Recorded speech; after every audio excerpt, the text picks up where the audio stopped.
Sports have a way of bringing out our emotions, sometimes for the best and sometimes for the worst. I'm here with Matt to give our picks for the most memorable ejections in sports history. Matt, what you got? This is one that a lot of people have probably heard of. So Phil Wellman of the Mississippi Braves in 2007 got ejected arguing a call against the umpires made, obviously, a minor league game.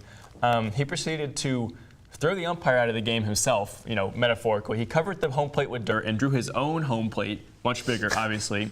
He then uprooted all the bases and threw him into the outfield. And in his final act of defiance, he took the rosin, army crawled to the mound, took the pin out of the grenade, and hurled it towards the umpires, which is absolutely insane. He then went on to, right before he left, he bowed to the crowd as if to say, "You're welcome for the show." So we're going to go from one fiery manager to another.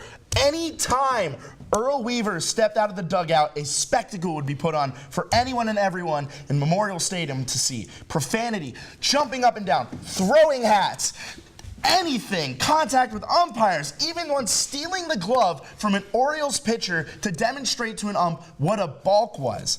He said, you're the one who's here for one reason. You're here to screw with us. Thank God for the beauty of recorded audio in the 60s through the 80s. Weaver even once got thrown out of the 1969 World Series for having a blow-off. Couldn't even keep his cool. He's one of the most charismatic managers in MLB history and the best manager in Oriole history. My favorite part about Phil Wellman is he only got a 3-game suspension, and he was back the next week. Earl Weaver, just fire and desire. I love it. That's all the time we have for this episode of One-on-One Sports. Huge shout out goes to all our producers, crew, talent, and of course you, the viewer, for tuning in. If you like what you saw and you want to see more, be sure to check us out on Facebook, YouTube, Twitter, Instagram, all at One-on-One Sports. It's all from us here in the studio, so until next time. Whose side are you on?